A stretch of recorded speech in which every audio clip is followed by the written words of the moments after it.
வெற்றிவேல் முருகனுக்கு ஏக குரு ஸ்ரீ ஸ்கந்த குருவே நமः. வந்தே குரு பரம்பரை.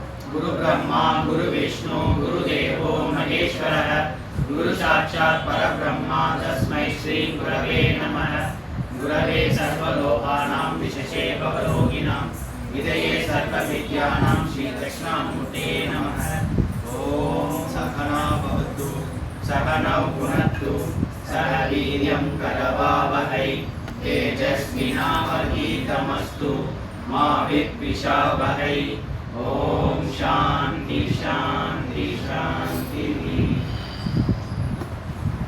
இன்னைக்கு முருகப்பெருமானுடைய கருணையினால் இந்த ஞானயோகம் சொல்லக்கூடிய இந்த யாகத்தில்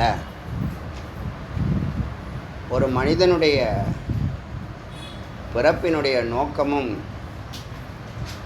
அர்த்தமும் உணர்த்தக்கூடிய பிரம்மஞானத்தை வெளிப்படுத்தக்கூடிய வேதம், வேதாந்தம், உபனிஷத், பிரம்மஞானம் என்று சொல்லக்கூடிய ஞான யோகத்தை அந்த படிக்கட்டில் வெற்றி படிக்கட்டுகள்னு தான் சொல்லணும்.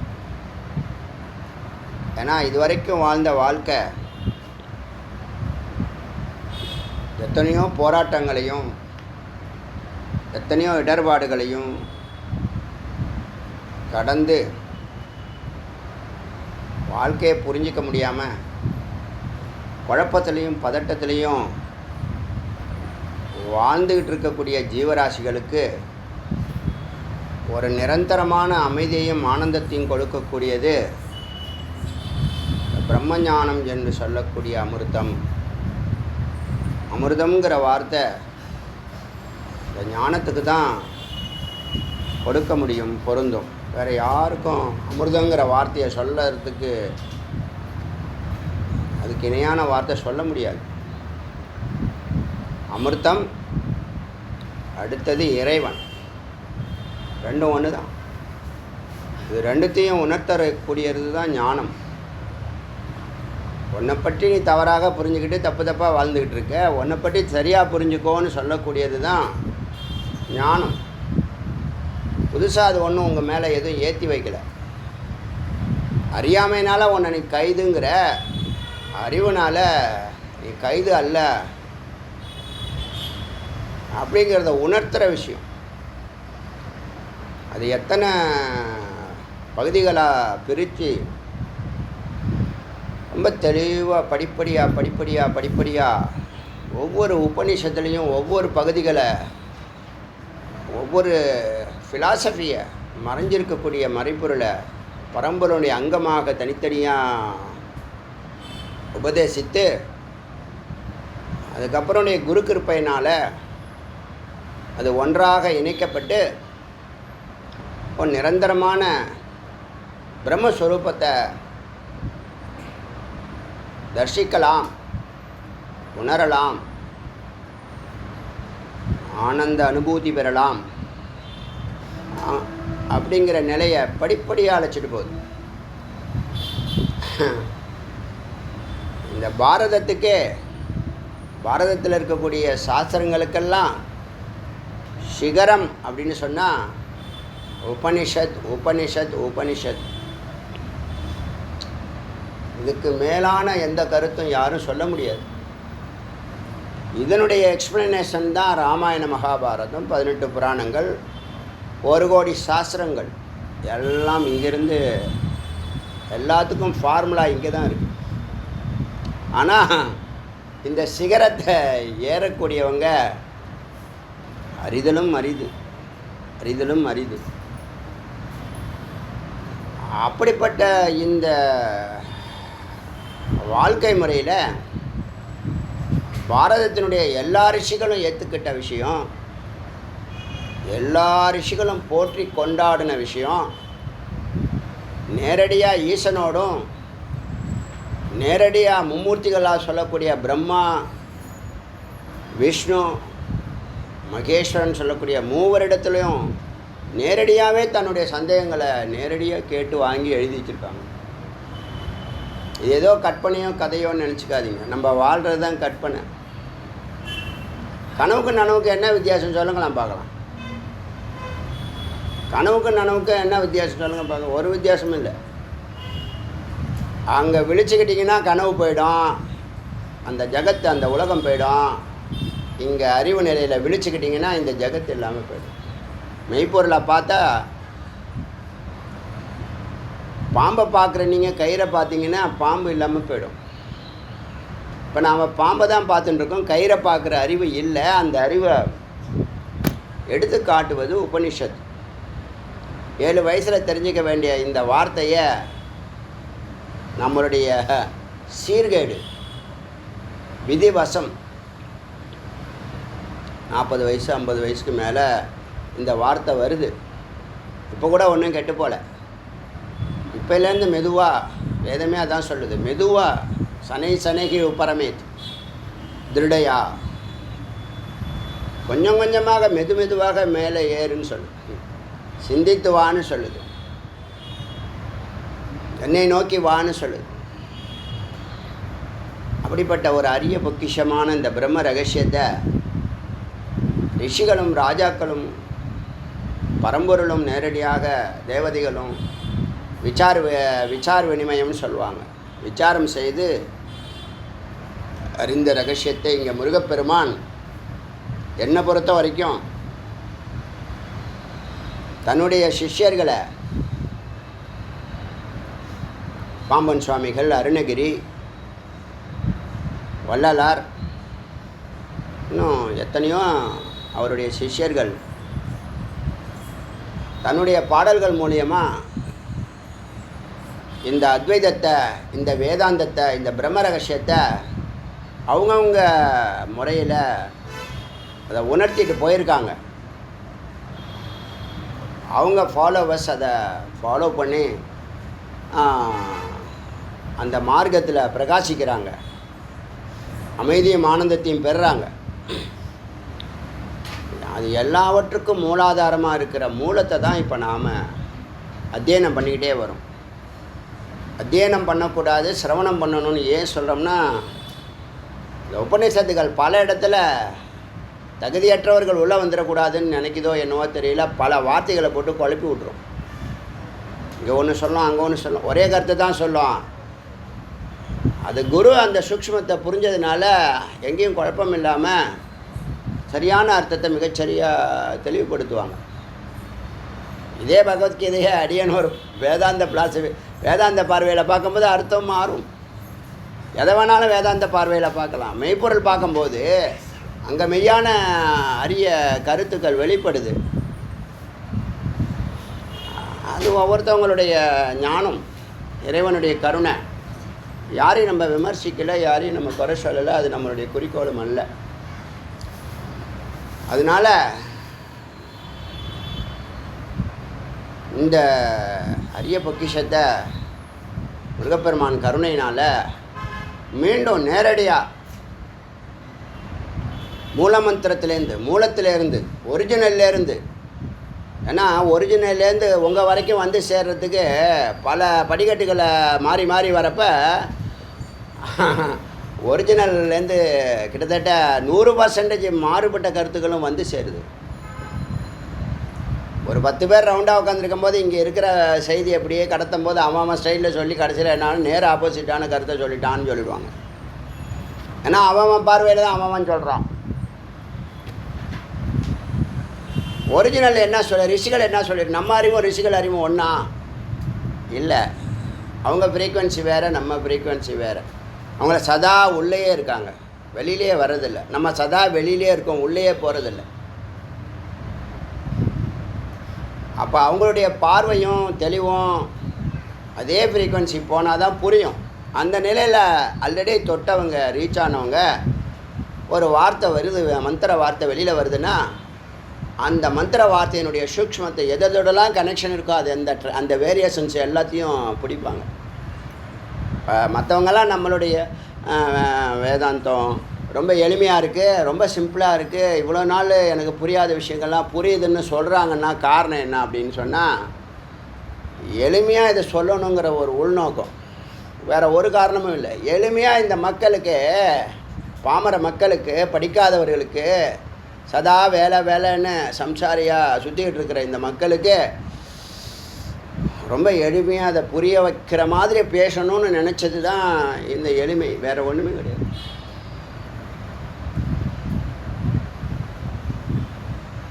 அதனால் நுட்பமான ஒரு விஷயங்கள் கூட ரொம்ப எளிமையான உதாரணங்கள் முருகப்பெருமான் கருணைன்னு தான் அடியேன்னு சொல்லுவேன். ஏன்னா அந்த நேரத்தில் எத்தனை தான் நமக்கு அறிவு மெமரியில் ரெஜிஸ்ட்ரேஷன் ஆகியிருந்தாலும் நம்ம பேசும்போது அது கனெக்ட் ஆகிறது தான் முருகப்பெருமான். எல்லாம் தெரியும் உனக்கு, எக்ஸாமினேஷனில் எக்ஸிக்யூட் பண்ணணும்ல, நல்லா படித்தேன், இப்போ ஞாபகம் வரல, அப்போ ஞாபகம் வராது, எக்ஸாமினேஷன் முடிஞ்சு வீட்டுக்கு வந்து ஞாபகம் வருதுன்னா அதெல்லாம் ட்ராஜடின்னு தான் சொல்லணும். எளிமையாக புரியுறது என்னான்னு கேட்டால், எளிமையாக விஷயம் நமக்கு தெளிவாக இருக்குது, அதனால் எங்கேருந்து ஆரம்பித்தாலும் நம்மளால் பதில் சொல்ல முடியும். இது ஆரம்பம்தான் சொல்கிறேனே. 2500 வருஷத்துக்கு அப்புறமா சம்பந்தர் நோக்கத்தையும் சங்கரருடைய நோக்கத்தையும் முருகப்பெருமான் மறுபடியும் கையில் எடுக்கிறதா அடியேன் உணர்கிறேன். அவர் தன்னை இப்போ பிரிக்க போகிறார். தன்னை இன்றைக்கி ஒரு மேப்பு போட்டிருக்கேன். ஒரு 32 டிஸ்ட்ரிக்கும் 32 மடம், ஒரு மடத்துக்கு 30 சிஷ்யர்கள், ஞான பீடம். அவங்க 12 ஆண்டுகள் லேர்ன் பண்ணுவாங்க. அதுக்கப்புறம் 1,00,000 மக்களை தொடர்பு கொள்வாங்க. 32 × 30 960, 960 × 1,00,000 10 கோடி, 9 கோடி 60 லட்சம். இந்த உபநிஷத்துங்கிற வார்த்தையாவது கொண்டு சேர்ப்போன்னு ஒரு முயற்சி பண்ணுறேன். வேற ஒன்று, இந்த உபநிஷத்துங்கிற ஒரு வார்த்தையாவது போய் சேரட்டும் அப்படிங்கிற முயற்சியில் நாம் மொத்த உபநிஷத்தையும் தமிழ் பண்ணுவோம். இது வரைக்கும் தமிழில் இல்லை, இந்தியாவிலே யாரும் இது மாதிரி பண்ணலை, வார்த்தைகளை எடுத்து பேசலை. பேசியிருந்தா சொல்லுங்கள், எனக்கு அந்த லிங்க் அனுப்புங்க, நான் பார்த்துட்டு உங்களுக்கு பதில் சொல்கிறேன். ஒரு மொழியில் 108 உபநிஷத்தையும் தமிழ் பண்ணியிருக்காங்க.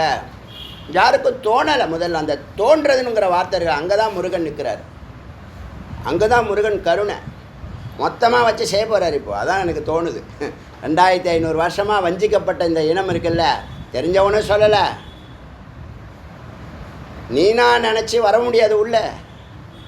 சப்போஸ் நீ தெரிஞ்சோ தெரியாமல் நண்பர்கள் கூப்பிட்டாங்க, நீ உள்ளே போகிற நேரத்தில் உன்னை தடுக்கிறதுக்கு 1000 துஷ்ட சக்திகள் இருக்குது. அதை கடந்து இந்த ரகசியம் உங்களுக்கு வருதுன்னா முருகனுடைய கருணையும் கருணை. பிரம்மத்தை பற்றி உனக்கு எத்தனை % அறிவு இருக்கோ, பிரம்மத்தை பற்றி சொல்லுன்னா உன்னால் என்ன சொல்ல முடியும்? அதை பற்றி ஒன்றுமே தெரியாது. சரி, உங்களை பற்றி சொல்லுங்கன்னா என்ன சொல்ல முடியும்? உங்களை பற்றியும் ஒன்றும் தெரியாது. உங்கள் பேர் சொல்லுவீங்க, அப்பா அம்மா பேர் சொல்லுவீங்க, ஊர் சொல்லுவீங்க, படிப்பு சொல்லுவீங்க, தொழில் சொல்லுவீங்க, 5 பாயிண்ட் முடிஞ்சு போச்சு. அதுக்கு மேலே ஒன்றுமே தெரியாது உங்களுக்கு, இல்லையா? ஆனால் உங்களை பற்றி 10,000 மந்திரம் எழுதப்பட்டிருக்கு. நீங்கள் ஜெகத்து பிரம்ம 3 ஒரு ட்ரையாங்கல், 3 ஒன்று தான்.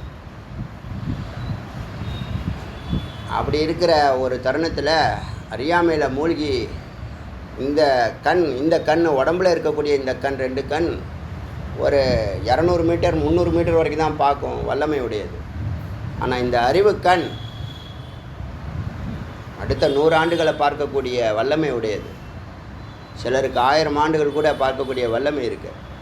அதோட உயிர்கண் இருக்குல்ல, அந்த கண் இல்லாமல் பார்க்கும், காது இல்லாமல் கேட்கும், வாய் இல்லாமல் பேசும். அப்படி ஒரு சூக்ஷ்மம் இருக்கானா? இருக்குது.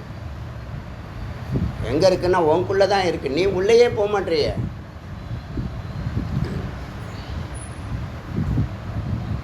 அந்த ஞான யோகத்தில், அந்த பரம்பொருளை, அந்த உயிர்கண்ணை பார்க்கக்கூடிய அந்த பயணத்தில் பிரம்மத்தை பற்றி உனக்கு எத்தனை % தெரியுதோ அத்தனை % தான் உன் லைஃப் ஸ்டைல்னு அர்த்தம். நல்லா புரிஞ்சுங்க.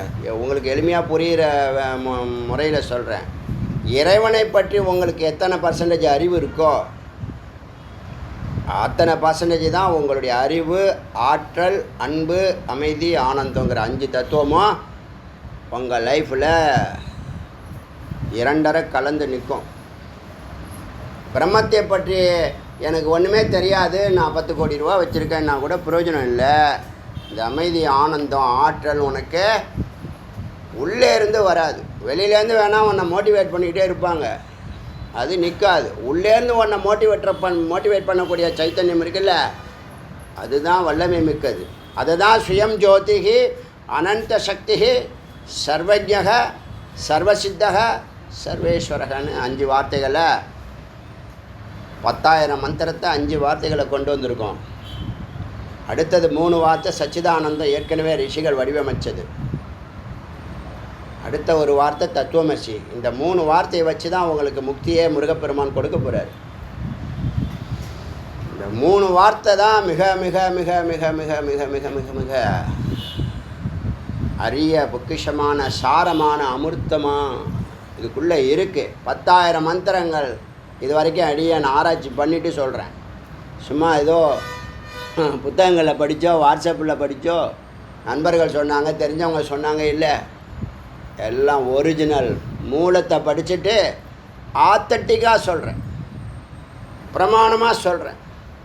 இந்த ஞானப்பீடமாக ஆகப்போகக்கூடிய இந்த 960 பேர் இருக்காங்க இல்லையா, அவங்கெல்லாம் 12 ஆண்டுகள் ஒழுங்காக சிரவண மனன நிதித்தியாசனம் பண்ணால் அந்த மடம் அவங்களுக்கு ஆச்சாரிய பட்டம் கொடுக்கும். தகுதி, குருங்கிற தகுதியை கொடுக்கும், அங்கீகரிக்கும். இதெல்லாம் பின்னாடி நடக்கட்டும். இங்கே எங்கேயும் மணி டிரான்சாக்ஷன் இல்லை, இது வியாபாரம் இல்லை, எங்கேயும் மணி இருக்கவே இருக்காது. நோக்கம் என்ன தெரியுமில்ல,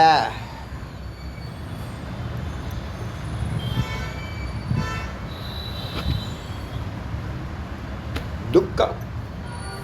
இந்த மக்கள் சாதாரண ஒரு விஷயம் காது கொடுத்து கேட்டால் வாழ்க்கை மலரும், வாழ்க்கை உயர்ந்து நிற்கும், வீட்டில் அன்பும் அமைதியும் ஆனந்தமும் நிறைஞ்சு நிற்கும். அதை மறைச்சிருக்காங்க. இந்த இனமே 2500 வருஷமாக வஞ்சிக்கப்பட்டிருக்குன்னு தான் அடியேன் இந்த 10,000 மந்திரத்தை படிச்சுட்டு கண்டுபிடிச்ச டிஸ்கவர்னு சொல்லலாம், இன்வென்ஷன் சொல்லக்கூடாது. டிஸ்கவர் மறைஞ்சிருக்கிற விஷயத்த நம்ம அறிவுக்கு எட்டுன்னு அதை சொல்கிறேன். அந்த துக்கம்தான் என்னை இந்த அளவுக்கு உத்வேகத்தை கொடுத்து இந்த 108 உபநிஷத்தையும் தமிழ் பண்ணணும். தமிழில் சொல்கிறது தமிழர்களுக்காக மட்டும் இல்லை, தமிழ் தெரிஞ்ச எல்லாருக்கும் வேறுபாடு கிடையாது. 25 மொழியும் இறைவனுடைய மௌனத்திலேருந்து உற்பத்தியான ஓங்காரத்திலேருந்து உற்பத்தியான வார்த்தைகள் தான். அறிவு உள்ளவர்கள், ஞானம் உள்ளவர்கள் பேதம் பார்க்க மாட்டார்கள். பேதம் பார்க்குறதெல்லாம் அறிவிலி, அஞ்ஞானம், குறுகிய மனப்பான்மை. போட்டோம். அதனால் அந்த முயற்சியில் 93வது உபநிஷத்தான் இந்த உபநிஷத்தை இன்றைக்கி முருகப்பெருமான் கையில் எடுத்திருக்காரு. சௌபாகியலக்ஷ்மி உபநிஷத்து 92வது உபநிஷத்து போன உபநிஷத்தில் முதல் 2 நாள் கொஞ்சம் ட்ரையாக இருந்திருக்கும். அது மந்திரங்கள், அதனுடைய வடிவமைப்பு, யந்திரங்கள், அந்த விவரங்களை சொன்னாலும் பின்னாடி இருந்த 4 நாள் ஆடியோஸ் ஒரு பொக்கிஷமான விஷயங்களை நிறைய கொடுத்துருக்கு. அதில் அடியன் ரொம்ப என்ன தொட்ட வார்த்தைகள் சொல்லுங்கள் பார்க்கலாம். ஜியை தொட்ட வார்த்தை என்ன வார்த்தை, எதை வலியுறுத்தினார் போன உபநிஷத்தில் சொல்லுங்கப்பா. நீங்கள் நல்லா வெற்றி அடையணும்னா இவர் சொன்ன மகாவிஷ்ணு சொன்ன மாதிரி என்னை அறிவாய் என்னை பின்தொடர்வாய், என்னோட இருன்னு சொல்கிறார் இல்லையா அர்ஜுனனை. நானோ சர்வகியம் அதெல்லாம் ஏற்கனவே பேசினது. நேற்று ரெனிவல் பண்ணேன். புதிய வார்த்தைங்கிறது உபாசனாவுக்குள்ள அதிசூன்யம், மகாசூன்யம், பராசூன்யம். இது உபாசனாவை வலியுறுத்துறது. 12 ஆண்டுகள் யாரையும் பார்க்க எல்லோரும் இருந்திருக்காங்க. 12 ஆண்டுகள் யாரையும் பார்க்காம ஏகாந்தமாக யார்கிட்டையும் பேசாத. நீ என்ன பேச போகிற? உன்கிட்ட ஒருத்தன் ஃபோன் பண்ணி என்ன பேச போகிறான்? 2மே தண்ட கர்மாந்திரம் தான். கொஞ்சம் யோசனை பண்ணி பாருங்கள். தொழில் சார்ந்த விஷயங்கள் அது வேறு, அதுக்கு நீங்கள் எது வச்சுங்க, டைம் வச்சுங்க, அது வேறு விஷயம். பாக்கி நீங்கள் பேசுகிறதெல்லாம் வெட்டி கதை தான். நீ பேசினதெல்லாம் இது வரைக்கும் பேசின 50 வயசுமாக நீ பேசின்னு இருக்குது, இனிமேல் பேச மாட்டீங்க சொல்கிறேன். அறிவில்லாமல் அனர்த்தமாக இந்த 12 ஆண்டுகள் விஷயம் இருக்க உபாசனா மனனத்துக்காக சொல்கிறேன். அது ஏகாந்தமாக இரு, யாரையும் பார்க்காத, யார்ட்டையும் பேசாத, இதை மனனம் பண்ணுன்னு சொல்கிறேன்ல. அதில் வந்து சர்வஜ நிலையை தொடர்றதுக்கு அதி சூன்யமும் சர்வசித்த நிலை, கேட்டது கிடைக்கும், நினச்சது நடக்கும். ஏன்னா குடும்பம் நடத்தணும் இல்லையா, அதுக்கு சர்வசித்த நிலைக்கும் அதுக்கு ஒரு லொக்கேஷன் அது சொல்லுது. அது பேர் தான் மகாசூன்யம். அதுக்கப்புறம் சர்வேஸ்வர நிலை நிதித்தியாசனத்தில் வர்றது. சுத்தமாக எந்த கர்மாவும் இருக்காது, எந்த கனெக்ஷனும் இருக்காது, ஏகாந்தமாக ஸ்வரூபமாக இருப்பீங்க, பிரம்மஸ்வரூபமாக இருப்பீங்க. அது பேர் நிதித்தியாசனம். அடியன் செய்து காட்டுறேன். இப்போ நான் அதுக்குள்ளே போனேன்னா இந்த காரியங்கள்லாம் நடத்த முடியாது. இந்த வேலைகள்லாம் ஒரு பக்கம் நடக்க விட்டுட்டு நான் அந்த செகண்ட் ஹாஃபில் அதை பண்ணி காமிக்கணும். உங்களுக்காக தான் நான் டே 1 இதெல்லாம் பேசியிருக்கேன். இதெல்லாம் டே 1 பேசியிருக்கேன். இதெல்லாம் உங்களுக்காக தான். கொஞ்சம் சொன்னால் அது வந்து அகங்காரம் மாதிரி ஆகிடும். அதனால் அது வேண்டான்னு நான் நினைக்கிறேன். வார்த்தைகள் ரொம்ப நுட்பமான இது இருக்குது, அங்கே வித்தியாசம் இருக்குது. அகங்காரம் அல்ல, ஆனால் சொன்ன அகங்காரம் மாதிரி இருக்கும். தன்னையே பிரம்மான்னு சொல்லிக்கிறான்னு இப்போ மற்ற மாற்று மதத்தவங்க சொல்லுவாங்கள்ல, தன்னையே பிரம்மம் நான் சொல்லுது. அது அறிவுபூர்வமாக தானே உனக்கு அந்த ஃபேக்டர்ஸ் அப்படியே நீ சிந்திச்சுக்கோ தான் சொல்லுது. முடிவை நீயே எடுத்துக்கோ சொல்லுது. எல்லாத்தையும் படிச்சுட்டு சொல்லு. என்ன தப்புங்கிறேன்? பிரம்மத்துக்கு லட்சணம் என்ன? அன்பு, அமைதி, ஆனந்தம். நான் அன்பாக இருக்கிறேன், அமைதியாக இருக்கிறேன், ஆனந்தமாக இருக்கிறேங்கிறது அகம் பிரம்மாஸ்மி. வேறு என்ன இருக்குது அகம் பிரம்மாஸ்மியில் சொல்லுங்களேன்? தன்னையே பிரம்மன்னு சொல்லிக்கிட்டா கூட அதுக்குள்ளே என்ன இருக்குது? அகம் பிரம்மாஸ்மியில் என்ன இருக்குப்பா? பிரம்மத்துக்குள்ளே சத்து, சித்தம், ஆனந்தம் இருக்குது. அஸ்தி பிரீத்தி, அஸ்தி பாதி பிரீத்தி. இருக்கிற, நன்றாக இருக்கிறேன், விளங்குகிறேன், அன்பாக இருக்கிறேன், ஆனந்தமாக இருக்கிறேன். இதில் என்ன இருக்குது? இதுதான் பிரம்மத்தினுடைய லட்சணம். இது ஒரு பக்கம் போட்டோம், அந்த விசாரத்துக்கு நான் போகலை. இது அறியாதவர்களை அறிய வைக்கலாம். விதண்டாவாதம். அவன் ஆல்ரெடி ஒரு ப்ரெஜடியூஸ்ன்னு சொல்லுவாங்க, ஏற்கனவே அவன் ஒரு நிர்ணயத்தில் இருக்கான். அவனுக்கு போய் நம்ம அதெல்லாம் வேஸ்ட்டு, டயத்தை வேஸ்ட் பண்ணாதீங்க அதிலெல்லாம். அப்படியா, அதையே ஃபாலோ பண்ணிக்கன்னு சொல்லிவிடுங்க. ஒரே வார்த்தை. நீங்கள் ஒன்று சொல்கிறீங்க, நீங்கள் நல்ல நோக்கத்தோடு அவன் ஒன்று சொல்லுவான், அவன் 10 சொல்லுவான். சரி, அதையே ஃபாலோ பண்ணிக்கன்னு சொல்லுங்கள். ஈஸியாக போய்டும். ஆர்கியூமெண்ட்டே இருக்காது. No more argument.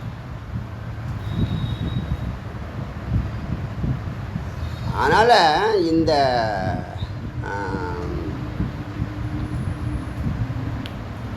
வாழ்க்கை ஸ்டைல், லைஃப் ஸ்டைல் வந்து இறைவனை எத்தனை % அறியறையோ அதை வச்சு தான் உன் லைஃப். நல்லா புரிஞ்சுங்க. இதுதான் உங்களுக்கு கிடைக்கக்கூடிய பலன். நீங்கள் இறைவனை எத்தனை % அறியறீங்களோ அத்தனை % உங்கள் வாழ்க்கையில் அறிவு, ஆற்றல், அன்பு, அமைதி, ஆனந்தம். இதுக்கு மேலே என்ன இருக்குது சொல்லுங்கள்?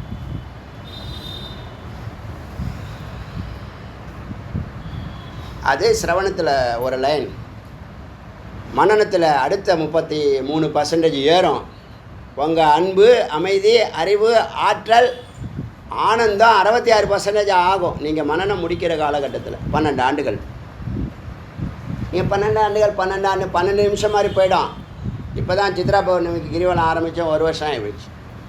எல்லோரும் நாங்களாம் 300 கிரிவலம் பண்ணிட்டோன்னு சந்தோஷமாக இருக்காங்க. பல பேர் தொடர்றாங்க. சொல்லியிருக்கான் அடுத்தது 3000 ரவுண்டு, 3000 கிரிவலம் சொல்லியிருக்காரு. செகண்ட் ரவுண்டு, 3வது ரவுண்டு 5000 கிரிவலம், 4வது ரவுண்டு 10,000 கிரிவலம். யார் இப்போ நான் கை தூக்குங்கன்னா இன்றைக்கி எல்லாம் கை தூக்கிடுவாங்க. எல்லாம் ஒரு ஆர்வத்தில் இருக்காங்க. அப்படி தான் இந்த வேல் பூஜை இந்த ஜென்மாவில் ஒரு 10,000 வேல் பூஜை பண்ணுவோம். 3:30 to 6:30 பிளான் பண்ணோம். இப்போ 3500 வேல் பூஜை தானாகவே நடக்குது. என்னத்தை நம்ம பண்ணுறோம்? நம்மளால் என்ன பண்ண முடியும்? ஆனால் மற்றவங்களுக்கு ஒரு பூஜை மகத்து. திருச்செந்தூர் போயிட்டு வர்றதுக்கு சமம், திருப்பதி போயிட்டு வர சமம் சொல்கிறாங்க. நீங்கள் சொல்கிறது தான் எடுத்து சொல்கிறேன். திரும்ப உண்டா இல்லையா? உண்டு. அது தானாக நடக்கும். நல்ல சங்கல்பம் பண்ணு, முடிஞ்சு போச்சு. சங்கல்பம் மாத்திரேன்னு சர்வசித்தி. அதனால் அந்த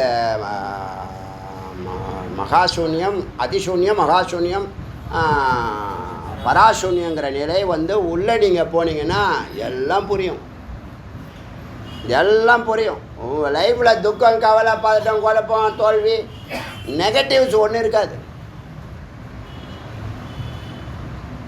இப்போ மனுஷன் என்னது, மனுஷனை பற்றி ஒரு சின்ன விசாரம் பண்ணுற மாதிரி கேட்டுங்க. மனுஷன் 8 தத்துவத்தினால பிடிக்கப்பட்டிருக்கான். இது முதல்ல வந்து இந்த பஞ்சபூதம் அவர் கேட்டார் ஒரு கேள்வி, அந்த கேள்விக்கு இந்த பதில் இப்போ வருது. பஞ்சபூதம் ஏன் ஒரு பூதம் ஆகாசம் ஏன் 5ஆக பிரிஞ்சிச்சுன்னா 5 வச்சு தான் மனுஷனை படைக்க முடியும். அவனுக்கு கண் வேணும் பார்க்க, காது வேணும் கேட்க, வாய் வேணும் பேச, இது இல்லாமல் ஆள முடியுமா? அதனால் அதை படைச்சது. அது எங்கேருந்து படைச்சதுன்னா இந்த பஞ்சபூதத்தினுடைய ஆகாயத்துலேருந்து தொடக்கூடிய உணர்வும், ஆகாயத்திலேருந்து சப்தங்கிற பேசக்கூடிய அந்த ஓங்காரமும், காற்றிலிருந்து தொடக்கூடிய உணர்ச்சியும், நீரில் அக்னியிலேருந்து வடிவமும் ரூபத்தை பார்க்குறதும், நீரிலேருந்து சுவையும், மண்ணிலேருந்து மனமும், இப்படி ஒரு குவாலிட்டி உங்கள் 5க்குள்ளே இருக்குது. 5 இந்திரியங்கள்னு பேர். அது சூட்சமமாக இருக்கும்போது தன்மாத்திரான்னு சொல்லுவாங்க. கண்ணுனா கண்ணு தான், கண்ணு வேலையை தான் செய்யும். அது மட்டும்தான் அப்படின்னு அர்த்தம். அது மட்டும் அப்படிங்கிறத சம்ஸ்கிருதத்தில் தத்மாத்ரா, தன்மாத்ரா. புரியுதா? மாத்ரா இல்லை, மாத்திரை. அது மட்டும்தான், அது மட்டும்தான், ஒன்லி தட் சொல்கிறோம்ல. இப்போ பஞ்சபூதங்கள் இருக்குது, அதோட 5 குணமும் இருக்கா, 5 அறிவு இருக்குது. குணம் சொல்லக்கூடாது, அறிவு இருக்குது. 5 அறிவா? அதனால் பார்க்குறோம், கேட்குறோம், பேசுகிறோம், தொடுறோம், இதெல்லாம் பண்ணிகிட்டுருக்கோம், சுவைக்கிறோம், எல்லாம் பண்ணுறோம். அடுத்தது மனம் ஒன்று இருக்கா, புத்தி ஒன்று இருக்கா, அகங்காரம் ஒன்று இருக்குது. மனங்கிறது என்னான்னு கேட்டால் இதுவா அதுவான்னு குழப்பிக்கிட்டே இருக்கும். எல்லாத்தையும் போய் பிடிக்கும். எங்கே இருக்குது, கண்ணுக்கு தெரிகிற வரைக்கும் போய் பிடிச்சிட்டு வந்துடும். அப்புறம் எனக்கு பிடிக்குங்க, அப்புறம் எனக்கு வேணுங்க, அப்புறம் நான் அதை அனுபவிக்கணுங்கன்னா அதை நான் கண்டினியூ பண்ணணுங்க. புரியுதா? மனம். புத்தி இது சரி, இது தப்பு, இது வேண்டாம், இது வேணும் சொல்லிவிடும். புத்தி ஸ்ட்ராங்காக இருந்துச்சுன்னா மனம் அது பேச்சை கேட்கும். புத்தி வீக்காக இருந்ததுன்னா போயா, புத்தி அதுக்கு தெரியாது, நான் ஏசு செய்வேன் அப்படின்னு சொல்லும்.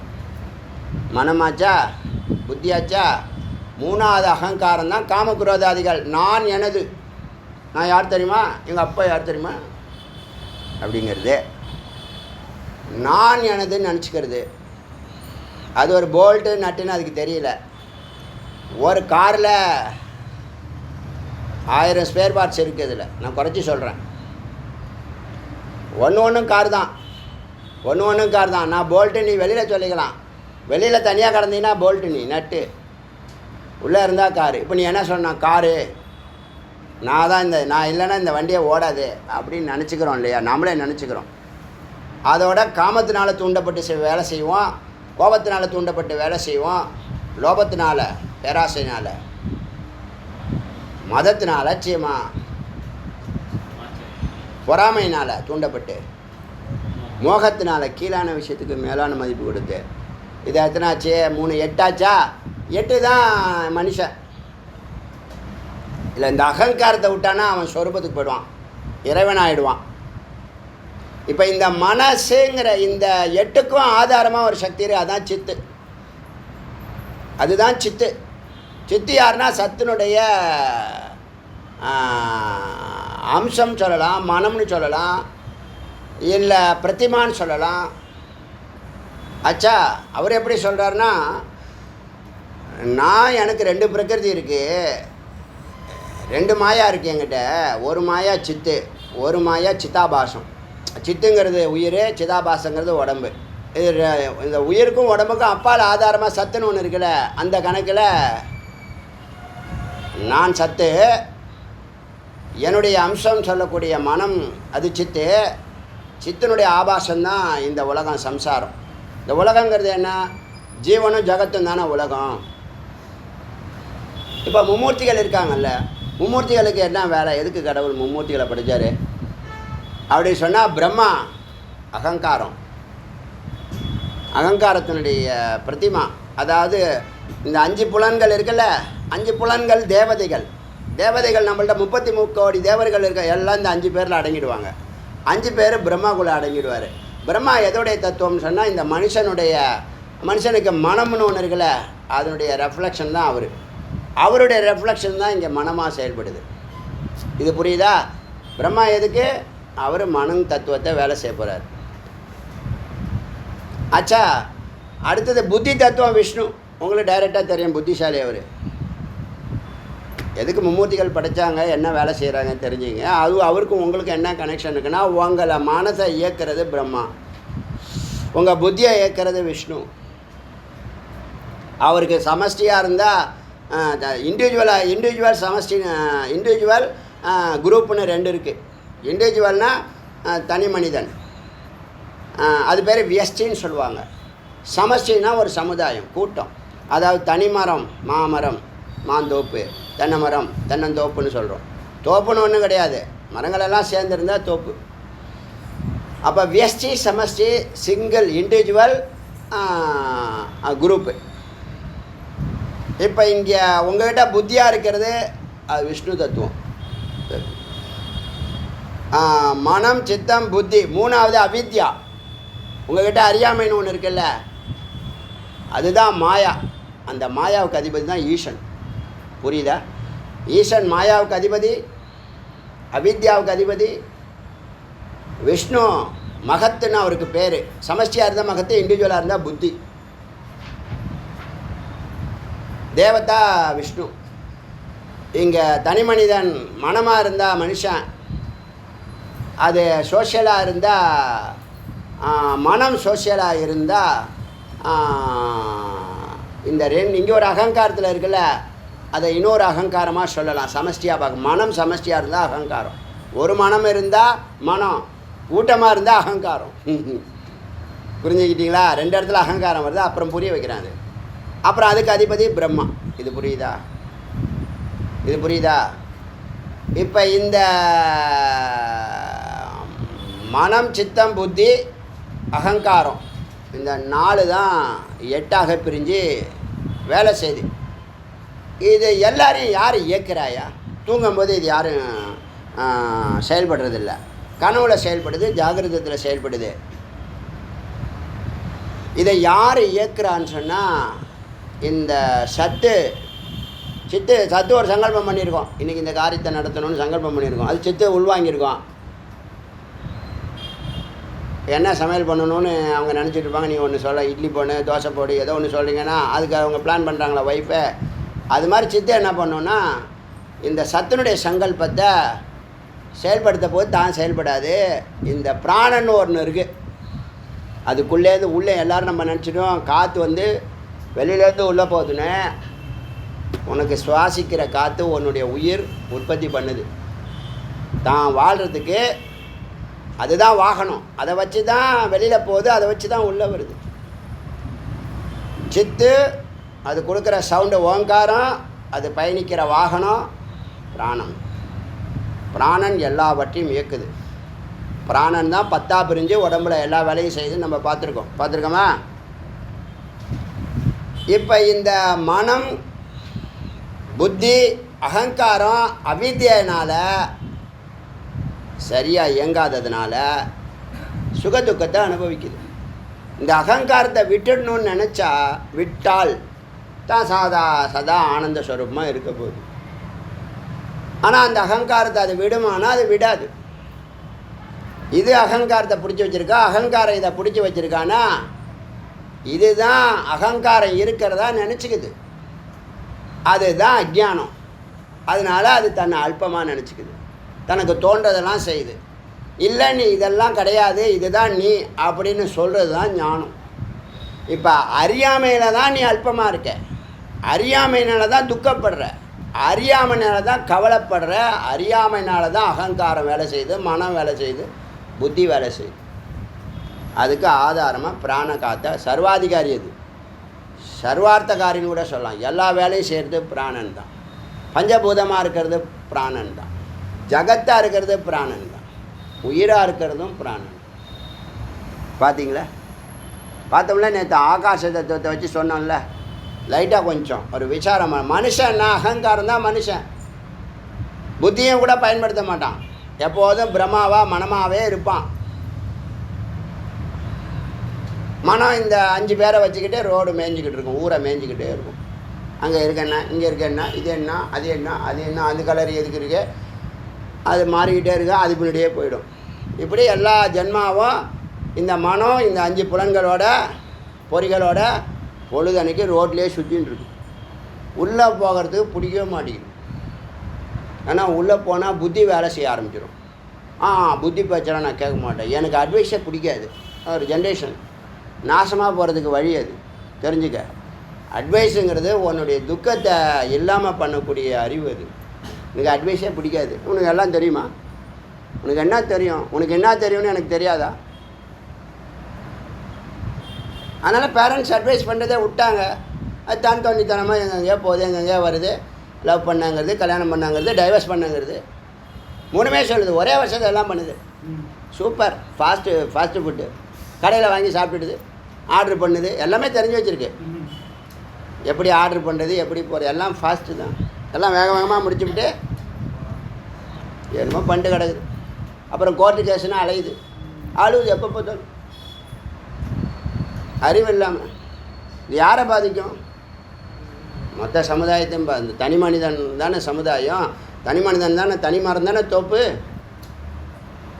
அதனால் அவங்க குழந்தைக்கு பிடிக்கல, ஒரு 10 வார்த்தையை ஸ்ட்ராங்காக சொல்லி கொடுங்க. அது உங்களுக்கு பின்னாடி 50 வருஷம் கழித்து உங்களை கையெடுத்து கும்பிடும். நீங்கள் செய்திருக்க வேலைக்கு உங்களை பாராட்டு செய்யும். இப்போ திட்டும், இப்போல்லாம் வேண்டாங்கிற, செல்லு பார்க்கக்கூடாதுங்கிறாரு, நைட்டில் செல்லு 10 மணிக்கு மேலே பார்க்கக்கூடாதுங்கிறாரு, தலைமாட்டிக்கிட்ட செல்லு வைக்காதன்னு. நான் சொல்லலை, சயின்ஸே சொல்லுது. இதெல்லாம் கஷ்டமாக இருக்கும். இல்லை சரஸ்வதி வரதுக்கு முன்னாடி உபதேசத்தை ஸ்ட்ராங்காக பண்ணிகிட்டு இருக்காங்க.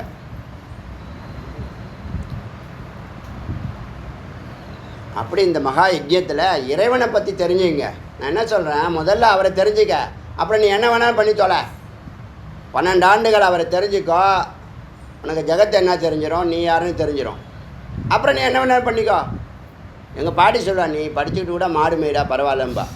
எங்கள் பாட்டி சொல்லுவா, நீ மாடு மேய் பரவாயில்ல, நீ படிச்சுட்டு மாடு மேயும்பா. பிடிக்காதவ பார்த்தீங்களா ஞானத்தை? நீ ஞானம்லாம் சின்ன வயசில் பொண்ணு தான் உள்ள.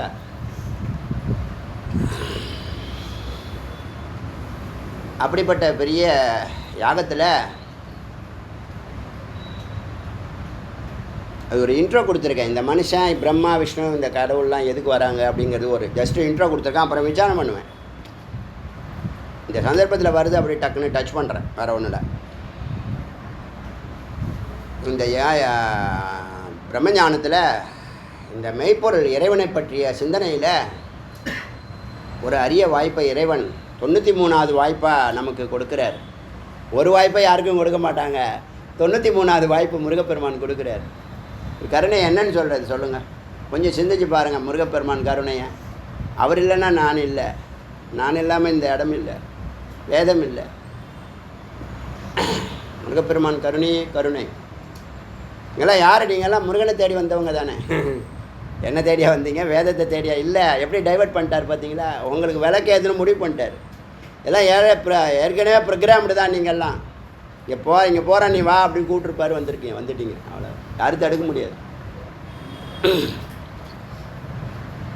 93% சிரவணத்தில் இருக்கீங்கன்னா, இந்த சிரவணம் பண்ணுறதில் அதம அதிகாரி, மத்தியம அதிகாரி, உத்தம அதிகாரி எப்போயாவது ஒன்று கேட்பேன். அது மாடு இன்னும் 100 ஜென்மம் எடுக்கும், அதை விட்ருங்க. அதம அதிகாரி, மத்தியம அதிகாரி நேரம் கிடைக்கும் போதெல்லாம் கேட்குறேஞ்சின்னு சொன்னால் அதை கொஞ்சம் ரெகுலரைஸ் பண்ணலாம். ஒரு 1 ஹவர் உங்களால் ப்ரைம் டைம் ஸ்பெண்ட் பண்ண முடியாதான் கேட்குறேன். அப்படியே பிளான் பண்ணிக்கிட்டு விரைந்து இந்த நேரத்தை, இந்த லீவு நாளையெல்லாம் சரியாக பயன்படுத்திக்கிட்டு, வேகம் இல்லை விவேகத்தோட நிதானமாக எல்லா ஆடியோவும், ஒரு ஆடியோ கூட நோட்டு பேனா பென்சில் இல்லாமல் நீங்கள் கேட்கவே கூடாது. ப்ரைம் டைமாக கேட்கணும். கேட்டுகிட்டே வந்தீங்கன்னா அந்த உத்தம அதிகாரிகள்லாம் இந்த சிரவண நிலையை முதல் ரவுண்டை வெற்றிகரமாக முடிக்கணும். அது மைண்டில் வச்சுங்க, மைண்ட் செட் பண்ணிங்க, பிளான் பண்ணிங்க. லேட்டாக வந்துட்டோமேன்னு கவலைப்படாதீங்க. இப்போ மனநத்தில் அடுத்த லெவல் போகிறோம். அதனால் 93ங்கிறது உங்களுடைய வெற்றி படிக்கட்டில் 93வது படிக்கட்டு. யாருமே ஏற முடியாத படிக்கட்டு. சிரவணம் கூட பண்ண முடியாது. உபநிஷத்தினுடைய பேரை கூட கேட்க முடியாது. கேட்டு பாருங்கள் யாருக்கிட்டையாவது. இந்த உபநிஷத்து பேர் சரஸ்வதி ரகசிய உபனிஷத்து. சரஸ்வதி ரகசிய உபனிஷத். கிருஷ்ண யஜுர்வேதம் 68 மந்திரம் இருக்குது. குரு ஆஸ்வலாயன், சிஷ்யா ரிஷி விருந்து. பார்த்தீங்களா? எல்லாம் ரிஷிகள் தான் போய் கேட்குறாங்க. ஆஸ்வலாயன் மகரிஷிக்கிட்ட ரிஷிகள் எல்லாம் போய் பிரம்மத்தை கேட்குறாங்க. குரு ஆஸ்வலாயன், சிஷ்ய ரிஷி. எப்படின்னா கேள்வி பதில், பிரஷ்னோத்தரி சைலி. விஷய சரஸ்வதி வித்யா. சரஸ்வதிக்கு ஒரு வித்யா இருக்கா? ஆமாம் இருக்கு. இதில் ரிஷி, தேவதா, சந்தம் இந்த விவரங்கள்லாம் சொல்லப்பட்டிருக்கு. அங்கன்யாசம்லாம் பண்ணுவோம்ல அதுக்கு. சரஸ்வதி தான் பிரம்மா, அதுதான் ஜீவன், அதுதான் ஜகத்து அப்படின்னு இந்த வித்யாவில் ப்ரூவ் பண்ணுறாங்க, நிரூபணம் பண்ணுறாங்க இந்த உபநிஷத்தில். பிரம்மமும் சரஸ்வதி தான், ஜீவனும் சரஸ்வதி தான், ஜகத்தும் சரஸ்வதி தான், மாயாவும் சரஸ்வதி தான். ஆவரண சக்தி, விக்ஷேப சக்திங்கிற மாயாவுடைய பிரதான குணங்களாக இருக்கக்கூடிய அந்த சக்தியும், அப்புறம் அந்த ஆவரண விக்ஷேப சக்தி நாசம் பண்ணுறதும் செய்கிறதும் இந்த உபநிஷத்தில் சொல்லப்பட்டிருக்கு. 6 வகை சமாதி நிலைகளை சொல்லப்படுது. சவிகல்பம், நிர்விகல்பம், சவிச்சாரம், நிர்விச்சாரம், இன்னொன்று சாஸ்மிதான்னு வரும். ஒரு சமாதி ஞாபகம் வச்சுங்க. இதெல்லாம் அது வரட்டும், நிறைய வரட்டும். எளிமையாக நீங்கள் முதல்ல சமாதிங்கிற நிலையை தொடர்றதுக்கு இதெல்லாம் உபாசனாவை கடைபிடிக்கணும் இல்லையா? அது கவனம் செலுத்துங்க. அந்த 3 வார்த்தையை மறக்காதீங்க. அதிசூன்யம், மகாசூன்யம், பராசூன்யம். இந்த மும்மூர்த்திகள் சொன்ன இல்லையா? ஸ்தூலம், சூக்ஷ்மம், காரணம். ஸ்தூலம் பிரம்மா, சூக்ஷ்மம் விஷ்ணு, காரணம் ஈசன். அதான் சைதாப்பேட்டையில் காரணேஸ்வரர் கோயில். எங்கெங்கேயோ இருக்கலாம், எங்கெங்கேயோ இருக்கலாம். இங்கே நம்ம சென்னையில் ஒரு கோவில் இருக்கிறது பெரிய வரம் நமக்கு. இந்த பேரே அப்படியே வச்சுருக்காங்க பாருங்கள். அவ்வளோ வேதாந்த சிந்தனைகளோடு வளர்ந்துருக்காங்க நம்ம முன்னோர்கள். அதனால தான் இது என்னோட போகக்கூடாது, இந்த ஆடியோவோட போகக்கூடாது. ட்ரெடிஷ்னலாக இந்த நாடு ஃபுல்லாக பரவி நிற்கணும் இந்த ஞானம். 10 கோடி பேருக்கும் உபநிஷத்துங்கிற வார்த்தையை கொண்டு போய் சேர்க்கறது என்னுடைய வெற்றியாக பார்க்குறேன். அதுக்கப்புறம் அவன் பிரம்மஞானம் கற்றுக்கிறான், லேர்ன் பண்ணுறான், முக்தனாகிறான், சித்தனாகிறான், யோகியாகிறான், ரிஷியாகிறான். அப்படி தான் இருந்த இந்த பூமி இது. இந்த பூமி அப்படி இருந்த பூமி, சித்த பூமின்னு சொல்லுவாங்க தமிழ்நாடு. ஒவ்வொரு 6 கிலோமீட்டருக்கு கீழே ஒருத்தன் உக்காந்துருக்கான்னு சொல்லுவாங்க. நீங்கள் சித்தர் வழிபாடு பண்ணுறவங்கள கேட்டிங்கன்னா அவங்க சொல்லுவாங்க சித்த பூமி தமிழ்நாடுன்னு சொல்லுவாங்க. இப்போ பார்த்தா ஒரே அக்கிரமம், எல்லாம் மறந்தாச்சு, எல்லாத்தையும் மறந்தாச்சு, தன்னையே மறந்துட்டான். அதனால் ஒரு விழிப்புணர்வை உருவாக்கணுங்கிற ஒரு முயற்சியை நம்ம பண்ணுறோம். புரியுதா? அதில் காரணமாக இருக்கிறது அவ்வியக்தமாக இருக்கக்கூடிய மாயாவாக இருக்கக்கூடிய இந்த சூக்ஷ்மமும் ஸ்தூலமும் வெளிப்படுறதுக்கு முன்னாடி இருக்கக்கூடிய நிலை காரண நிலை. இந்த 3ஐயும் கடந்த நிலை தான் பிரம்மஸ்வரூபம். அது நிர்குணம், அன்பு ஸ்வரூபம், அமைதி ஸ்வரூபம், ஆனந்த ஸ்வரூபம், அறிவு ஸ்வரூபம். புரியுதா? இப்போ இந்த 6 வகை சமாதியில் அதெல்லாம் நாம் ரியலைஸ் பண்ணுவோம். அதுக்காக தான் இத்தனை கேட்டகரியில் சொல்லுது. சகஜ சமாதி இதெல்லாம் வரும்னு நினைக்கிறேன். பார்க்கலாம், இன்னும் தெரியாது. இனிமேல் பாருங்கள், இனிமேல் தான் மந்திரம் எழுதணும். இன்றைக்கி பேச வேண்டிய மந்திரம் தான் எழுதிட்டு வந்து, நாளைக்கு மந்திரம் நாளைக்கு போய் எழுது, நாளைக்கு இருந்தால் பார்ப்போம்.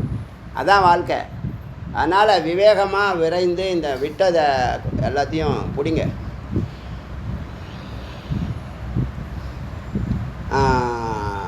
அப்போ பிரகிருதிங்கிறது தான் மாயா. மாயாவுக்கு பல பேர் இருக்குது.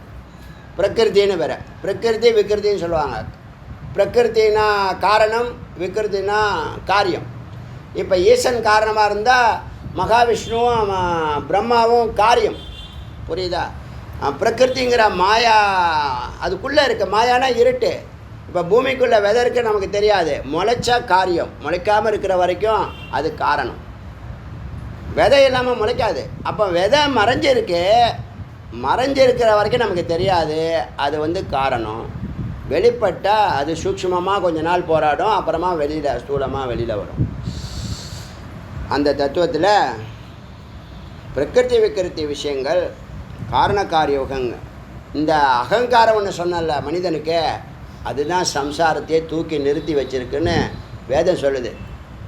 இப்போது நீங்கள் இருக்கீங்களா, உங்களுக்கு ஒரு டேலண்ட் இருக்கா, உங்களுக்கு ஒரு குடும்பம் இருக்கா, உங்களுடைய ஒரு ரூட் இருக்கா, உங்கள் தொழிலேருந்து உங்கள் வீடு வரைக்கும் ஒரு ரூட் இருக்கா, அதில் சார்ந்த மக்கள் இருக்காங்களா, அவங்கெல்லாம் ஒரு லோகம். அப்படி ஒவ்வொரு மனுஷனுடைய மனம், அவனுடைய டேலண்ட்டு, அவனுடைய ரூட்டு எல்லாம் சேர்ந்ததா சம்சாரம். புரியுதா? சம்சாரம்னு ஒன்று இல்லை. இப்போ நீங்கள் தான் இருக்கீங்க. இந்த மனமும் ஏகாந்தம் போனால் தூக்கத்தில் எங்கே போச்சு மனம்? அப்போ நீங்கள் இருந்தால் தான் ஜகத்து, நீங்கள் இல்லைன்னா ஜகத்து இல்லை. புரியுதா? அகங்காரம் இருந்தால் தான் ஜகத்து. அப்போ நாங்கள் இல்லாமல் போயிடணுமா? அப்படி இல்லை, அகங்காரம் இல்லாமல் போ அப்படிங்கிறதுக்கு தான் அந்த கருத்தை சொல்ல வந்தேன். இதுவும் ஒன்று குறையுதே உங்களுக்கு, சொல்ல வந்தது சொல்லலையேன்னு யோசிக்கிறேன். அகங்காரம் மனம் புத்தின்னு எதுக்கு சொன்னோம்னா, உன்னுடைய அகங்காரம் தான் இந்த உலகம். நீ அகங்காரத்தை விட்டீன்னா நீ ஸ்வரூபம், உனக்கு அழிவு கிடையாது. அதான் சுயம் ஜோதிக்கு, நீ சுயம்பு. சுயம்புனா தானே தோன்றியதுன்னு அர்த்தமே தவிர தான் தோண்டித்தனமாக நடந்துக்கிறது இல்லை. தானே தோன்றியது அமைதியாக இருக்கும். தானே தோன்றிய சுயம்பு நான் இங்கே இருக்கிறேன்னு யாருக்கிட்டையும் சொல்லாது. யாராவது ஒரு பக்தன் தோண்டி எடுப்பான், உள்ளே இருக்குது சுவாமி சிவலிங்கம் உள்ளே இருக்கு, வயலை நான் உழுதேன், ரத்தம் வந்துச்சு, ஒவ்வொரு கதை இருக்குது. எல்லாம் சித்தர்கள் தான் உள்ளே உட்காந்துருப்பான், அப்படியே சிவலிங்கமாக ஆகிடுவாங்க. நம்ம மனிதன் பத்மாசனம் போட்டாலே சிவலிங்க வடிவம் தான், தெரிஞ்சுங்க. நீங்கள் பத்மாசனம் போட்டு இப்படி ஸ்ட்ரைட்டாக நான் எப்படி உட்காந்துங்க தான் அப்படி உட்காந்து சும்மா ட்ரை பண்ணி பாருங்கள். இந்த வயசில் உட்காரன்னா எப்போ உட்கார போகிறீங்க? இப்படிலாம் உட்காந்திங்கன்னா உங்களுக்கு இடுப்பு வலி வராது, முதுகு வலி வராது, அந்த வலி இந்த வலி எந்த வலியும் வராது.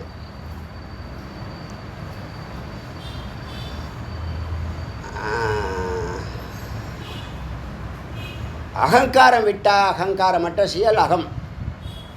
இந்த நான் சொல்கிறது தான் சித்து. சித்துக்கு அதுக்கு அகங்காரம் கிடையாது. அது மேலே மனம் புத்தியெல்லாம் சேருதில்ல, அது பிடிச்சிக்க முடியாது. அவ்வளோதான், மறந்துடும் தன்னம், அது பின்னாடி போயிடும். எது அதுக்கு பிடிச்சிருக்கோ அது பின்னாடி போயிடும். அவ்வளோதான், முடிஞ்சு போச்சு. அப்புறம் எங்கே இருக்குன்னே அதுக்கு தெரியாது. சரி தப்புலாம் அதை கவனிக்கிறது இல்லை, மறந்து போச்சு, தன்னை மறந்துடுச்சு.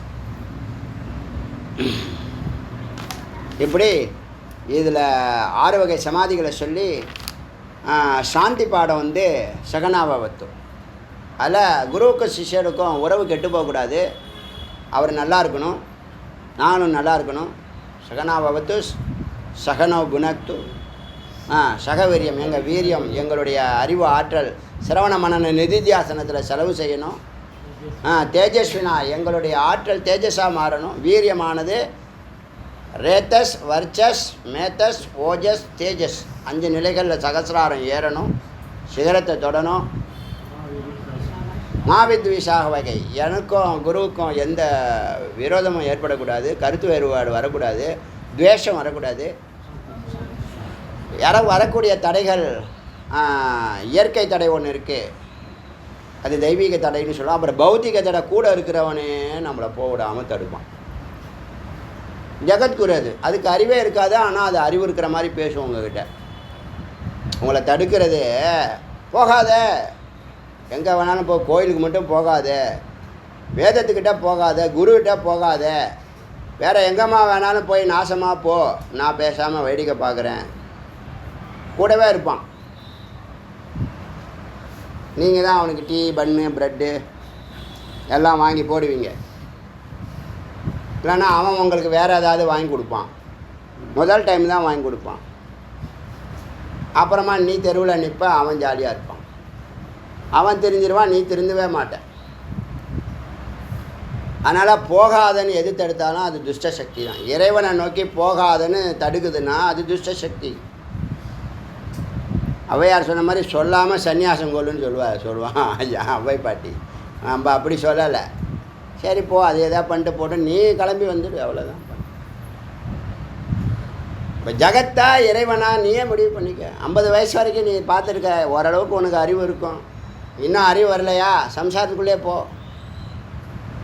நீங்கள் என்ன பார்த்தீங்கன்னா, காலையில் ஒருத்தவங்கள பார்க்குறேன், நல்லா படித்தவங்க, பிரச்சனைகள் தீரவே மாட்டுதுன்னு கண் கலங்குறாங்க. இது இது என்னன்னு சொல்கிறது? என்ன சொல்கிறது? அஞ்ஞானம் தானே காரணம். நீ பிரச்சனையை எப்படி பார்க்குறன்னு ஒரு பார்வை இருக்குல்ல, அந்த பார்வையை நிரந்தரமாக இங்கே ஏற்படுத்தி கொடுத்துரும். எத்தனை பெரிய பிரச்சனை என்ன உயிரை போயிட போகுது? உன் வீட்டை பேச்சுட்டு போய் இன்னொரு இடத்துல வச்சிட போகிறானா? உன் பீரோவை தூக்கிட்டு போக போகிறானா? பீரோ ஃபுல்லாக சீராக வச்சுருக்கேன், பீரோ அது தூக்கிட்டு போயிட போகிறாங்களா? ஒன்றும் இல்லை. பிரச்சனையை பெருசாக பார்க்குறது அறிவு இல்லை, வேறு ஒன்றும் இல்லை. மெய்யறிவு இல்லை. பிரம்மத்தை பற்றிய இதெல்லாம் ஒரு பிரச்சனை, இதை பேசாத, அப்புறமா பேசு. அது மாதிரி கோடி பிரச்சனை வந்துட்டுருக்கு, போயிட்டுருக்கு, வரும், நிற்கும், போவோம். எல்லா பிரச்சனையும் நம்ம தான் அதுக்குள்ளே நம்ம ரியாக்ட் பண்ணிவிடுவோம். நம்ம தான் அந்த 6 தத்துவத்தை அஃபர்மேஷனுக்காக காத்திருக்க மாட்டோம், உடனே ரியாக்ட் பண்ணிவிடுவோம். இந்த ரியாக்ட் பண்ணாமல் area do nothing, say nothing, be நத்திங்னு ஏரியா. பிரச்சனை இருக்கும் போதெல்லாம் எதுவுமே செயல்படாத. Do nothing, say nothing, be nothing. அந்த பிரச்சனை ஒன்றை தொடாமல் அப்படியே போகும். பார்த்துட்டே இருப்பேன், நீ வேடிக்கை பார்ப்பேன்.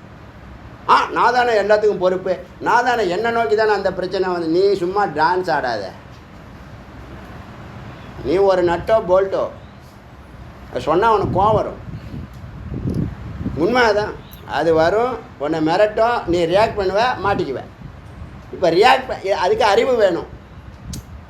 வருது, பிரச்சனை வருதுன்னா வரட்டும், என்ன பண்ண போகிறேன்? எங்கிட்டலாம் நிறைய சூழல்களில் நிறைய பிரச்சனைகள், இதை அதை பண்ணுறாங்க ஜி, இதை பண்ணாங்க ஜி, இதை அப்படி பண்ண போகிறாங்க ஜி. பண்ண விடும்பேன். பண்ண விடியா? அவன் நல்லவனாக இருந்தால் அவனை காப்பாற்றலாம். அவன் தப்பானவன், அவன் திருந்தவே மாட்டான். அவனை பண்ண விடு, பாவத்தை பண்ண விடு, தடுக்காது. நல்லவனாக இருந்தால் தடு, சிஷ்யனாக இருந்தால் தடு, எடுத்து சொல்லு. தவறானவன் திருந்தவே மாட்டான். அவன் அடி உத வாங்கினா தான் திருந்துவான். அதனால் செய்ய விட்டு வேடிக்கை பார்க்குறது. அப்புறம் 100 என்ன 99 அந்த காரியத்தை செஞ்சுட்டு தானாகவே பலத்தை எல்லாம் இழந்து விட்டு பேனு போகும், செத்தும் போகும். ஒரு பிரச்சனையை தூரத்தில் இருந்து பார்க்கணும், பார்வையாளனா இரு. அதை தான் பார்க்கிறவன் சொல்கிறது. பார்க்கிறவன் சாட்சின்னு பேர் உங்களுக்கு. யாரோ நினச்சிக்காதீங்க. நடக்கிறத பார்க்குறணும், பார்த்துக்கிட்டு தான் இருக்கணும், சாட்சியாக தான் இருக்கணும். ஒன்றும் செயல்படக்கூடாது, ஒன்றும் பேசக்கூடாது. Two nothing, say nothing, be nothing. எல்லாத்துக்கும் ரியாக்ட் பண்ணுறது, மூக்கிலேயே ரெடியாக இருக்கிறது. அவன் பக்கத்து வீட்டுக்காரன் எப்போ பிரச்சனை பண்ணுவான், நம்ம அவனுக்கு அன்றைக்கி அதை சொன்னால் இன்றைக்கி இதை சொன்னான். அவனுக்கு வேலை வெட்டி இல்லை, அவனுக்கு அறிவும் இல்லை, உனக்கு இருக்குல்ல. நீ விலகி போ, பயப்படுவான். இன்னமும் சேப்பறான் போல, நம்ம உள்ளே போய் பிறகு கன்று எடுத்துன்னு வந்துடுவானா அப்படின்னு நினப்பான். அவன் பயப்படுவான். அடியனுடைய மௌனம் பல பேருக்கு பல இடத்துல பல பாடங்களை நடத்தியிருக்குங்க. கடந்து வெற்றி அடைஞ்சிட்டு சொல்கிறேன். இப்போ இது ரொம்ப அரிய கருத்தாக இருக்கும்னு நினைக்கிறேன். லைஃப்பில் மாற்றத்தை கொண்டு வரட்டும். அதனால் இந்த அகங்காரமற்ற செயல் தான் நீங்கள் செயல்படணும். அகங்காரமற்ற நீ எதுவுமே செய்ய தேவையில்லை. இப்போ பேசாமல் இரு. அதுதான் பேசாமல் இருந்தால் சும்மா இருன்னு சொன்னாங்க. பிரச்சனைகள் வரும்போது பேசாத, செயல்படாத, அந்த காலத்துக்காக வெயிட் பண்ணு. நீ ஒன்றும் கிழிக்க முடியாது, எல்லாம் ப்ரீ பிளான்டாக நடக்குது. ஈசன் நடத்துகிறான், புரிஞ்சுக்குங்க. ஆக்சிடெண்ட்டு திட்டம் போட்டு பிளான் பண்ணி பாடம் நடத்தப்படுது. 2 பேருமே நடு ரோட்டில் வரவனா என்னங்க பண்ணுறது? அப்போ எத்தனை முறை அவன் நடு ரோட்டில் வந்திருப்பான். இன்றைக்கி மோதிக்கிட்டோன்னு மோத விட்றாரு. புரியுதா? மரியாதையாக லெஃப்டில் தானே போகணும். சரி, என்றைக்கும் ஒரு அவசர ஆபத்துக்கு கொஞ்சம் ரைட்டில் போயிட்டியா, டக்குன்னு ஓரமாக வந்துடணும், மறுபடியும் லெஃப்ட்டுக்கு வந்துடணும். அப்படியே பழகி போகிறானேன்னா கடைசியில் ஒரு 30 அடி ரோட்டில் ஒரு 25 அடிக்கு மேலே ரைட்லேருந்து ஏறி வந்திருக்கான். 5% தான் இருக்குது 30 அடி ரோட்டில், 5 அடி தான் இருக்குது. அதில் ஏற்றாப்புல ஆட்டோ வருது.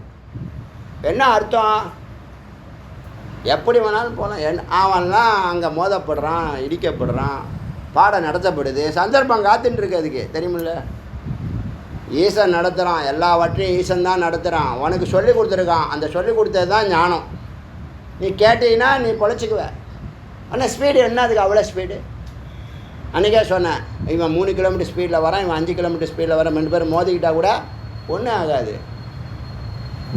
அவன் என்ன ஸ்பீடில் வரா தெரியுமா? நீங்கள் அந்த டிவியை, அந்த சிசிடிவியை திரும்ப திரும்ப போடுறான் நியூஸில் பாருங்கள். நடு ரோட்டில் வந்து மோதுறான், கட் ரோட்லேருந்து மெயின் ரோட்டில் நேராக போய் விடுறான், வீட்டுக்குள்ளே போகிற மாதிரி. வரப்பில் நடந்து போவான்ல, அது மாதிரியே போய் விடுறான். அறிவு இல்லாமல் எதுக்கு வண்டியை தொடுற நீ? அதனால தான் இப்போ என்ன பண்ணிட்டாங்க, பேரண்ட்டை பிடிக்கிறாங்க. ஏன் இதுக்கு வண்டியை கொடுத்தான்? நான் டக்குன்னு புத்திசாலி தான், வண்டியை வெயிட்டான வண்டியை வாங்கிட்டேன், மாற்றி விட்டேன். இப்போலாம் முன்னாடி சரி சரின்னு எடுத்துகிட்டு போயிடுவாங்க ஆக்டிவாவை. இந்த வண்டியை அவெஞ்சரு தொடவே முடியாது, என்னாலே நகர்த்த முடியல. கார் ஓட்டுற மாதிரி தான் அதை ஓட்டிகிட்டு இருக்கேன் டெய்லி. புரியுதா? எதுக்கு இதெல்லாம் ஓப்பி அடிக்கிறேன்னா, இதோட நம்ம இதை பூர்த்தி பண்ண மந்திரத்தை நாளையிலேருந்து போகலாம். அதனால் இந்த விஷயத்தை நல்லா தெளிவாக புரிஞ்சுக்குங்க. இதில் எத்தனையோ அதிசயங்கள், அரிய கருத்துக்கள் வரை இருக்குது. நீங்கள் மெதுவாக இந்த மெய்ப்பொருளை நோக்கி, பரம்பொருளை நோக்கி பயணம் செய்யுங்க. உங்கள் கான்டாக்ட் லிஸ்ட்டில் இருக்கிற 10 பேருக்கு கண்ணை திறந்து விடுங்க. இதை டெய்லி சொல்லணும்னு விருப்பப்படுறேன். அடியேன் அருணாச்சல சிவ, அருணாச்சல சிவ, அருணாச்சல சிவ, அருணாச்சல சிவ, அருணாச்சல சிவ, அருணாச்சல சிவ, அருணாச்சல சிவ, அருணாச்சல சிவ, அருணாச்சல சிவ, அருணாச்சல திவேல் முருகனுக்கு. குருவாய் அருவாய் உலகாய் இலதாய் மதுவாய் மலராய் மணியாய் ஒளியாய்